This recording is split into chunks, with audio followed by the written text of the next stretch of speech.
We are dealing with section 2, chapter 9.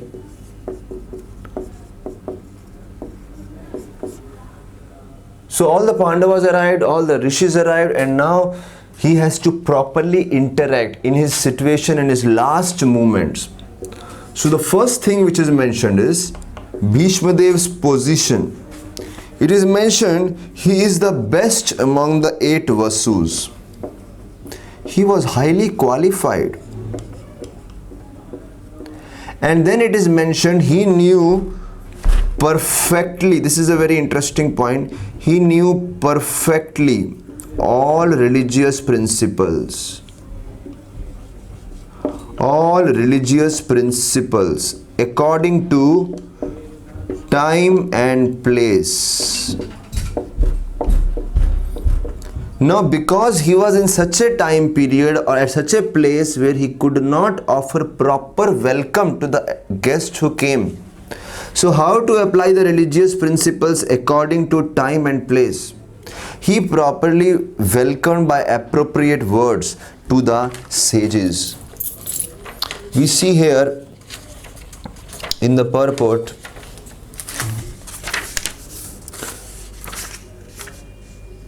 Srila Prabhupada writes in the purport number 9, in purport 9th Prabhupada writes, expert religionist knew perfectly well how to adjust religious principles in terms of time and space.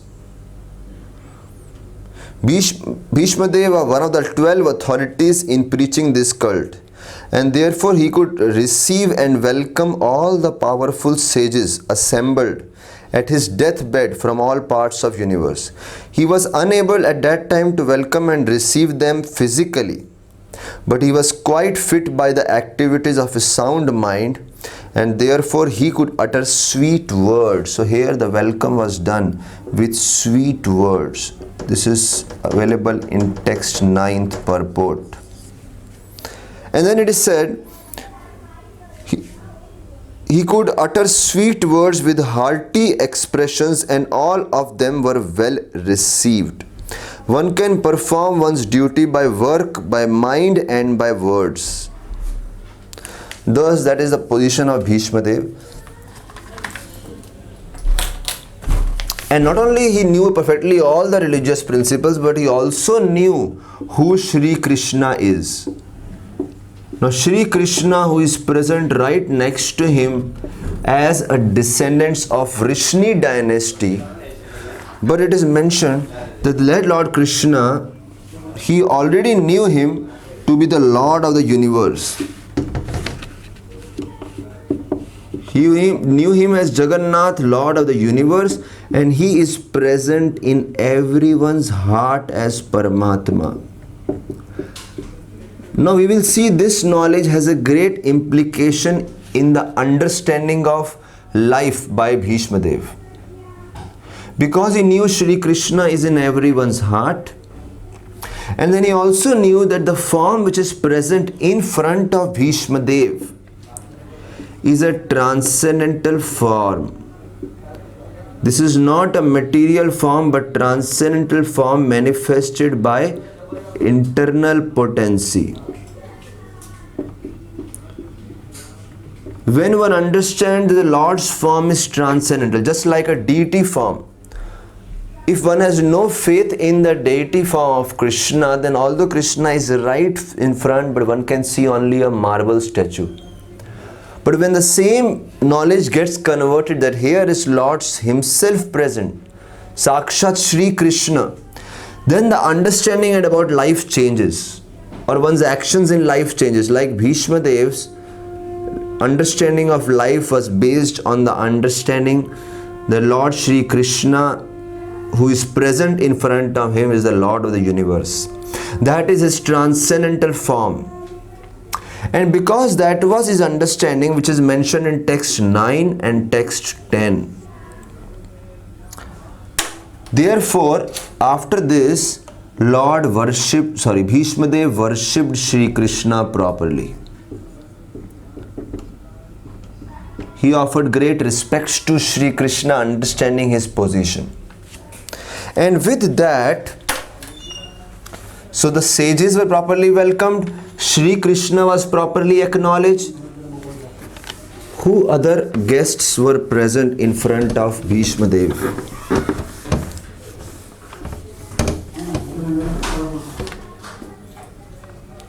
So we see sages were there, Shri Krishna was there,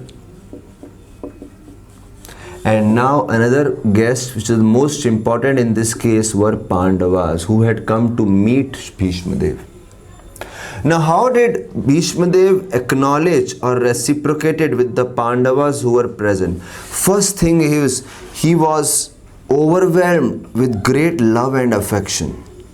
Finally seeing the Pandavas in a victorious condition, and he was shedding tears of ecstasy. And once overwhelmed, he wanted to speak to Pandavas, so he pacified the Pandavas because they were in great distress. How did he pacify the Pandavas who were in great distress? Now these Pandavas who were in great distress, first thing is, Bhishma Dev expressed grief.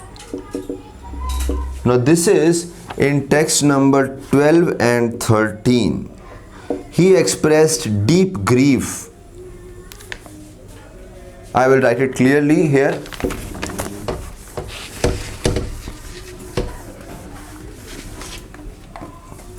How he pacified, which is text number 12 to 17. First thing is, he expressed deep grief. For what? The words used are for the undeserving,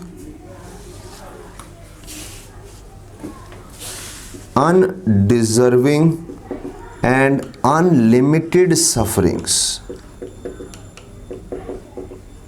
Sufferings were unlimited, Bhishma Dev acknowledged, empathized with them, and also he said they were undeserving. Pandavas did not deserve it.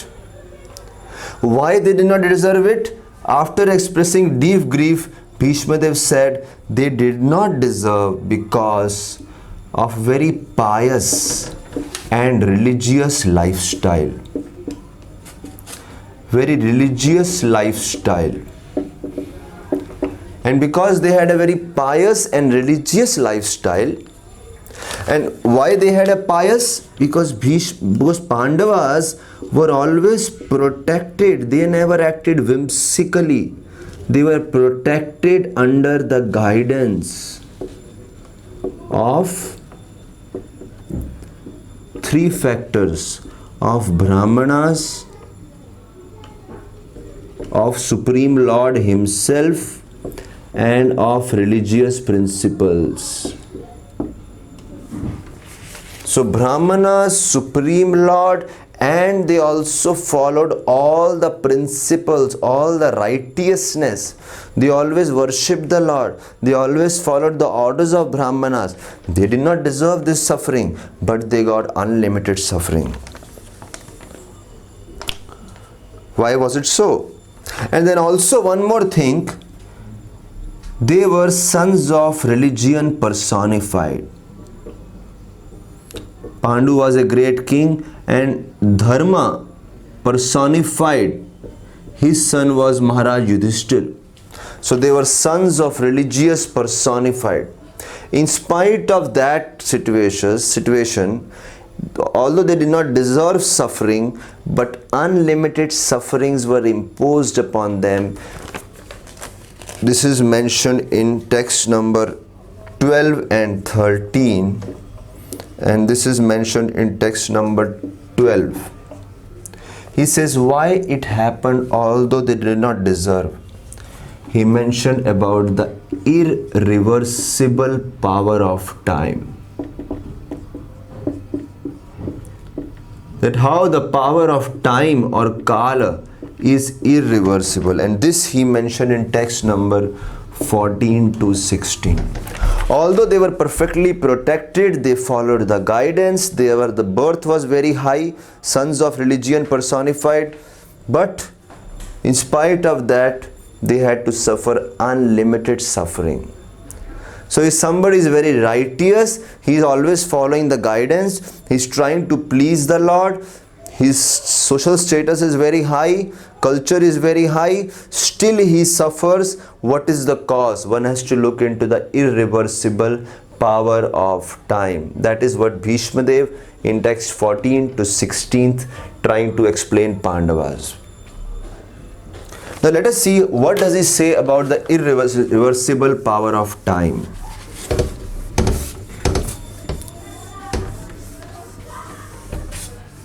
In spite of doing everything proper, Bhishma Dev says the power of time. First thing he says, the power of time is inevitable. If somebody says that by my righteousness I will avoid, it is telling it is inevitable or unavoidable. You cannot avoid the power of time which reverses everything. And not only inevitable, but it is all pervading. Everyone is affected by it. It is all pervading in all planets. And how? Like clouds are carried away by wind. No control. Clouds are carried by wind everywhere. So in all planets, this power of time exists. Upper planets, middle planets, lower planets. Everyone has to suffer. And then he says, somebody may say, okay, I cannot avoid it. It is all pervading in all the places at all times it is applicable. Maybe I can reverse the action of time. Then it says it is irreversible. You cannot reverse the destiny, irreversible by any power.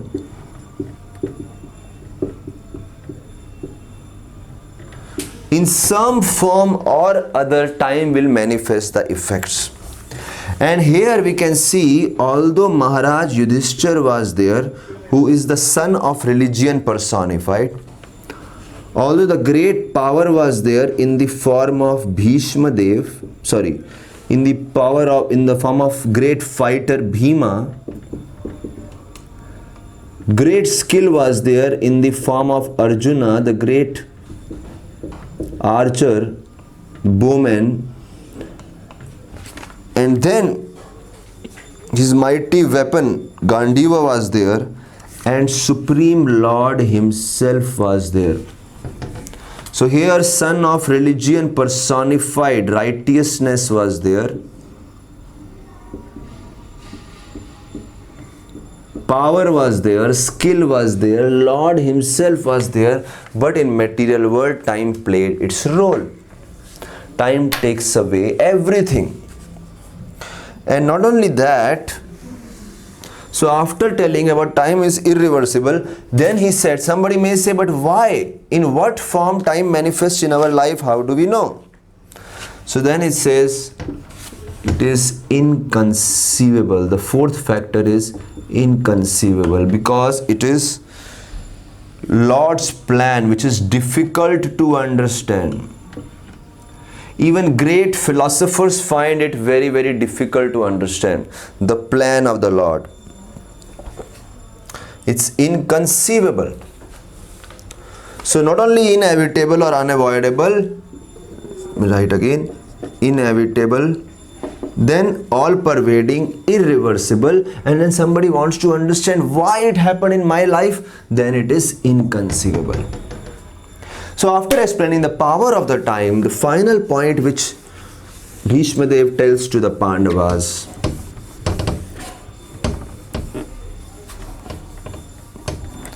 in the 17th verse, he suggests the future plan of action for Maharaj Yudhishthir.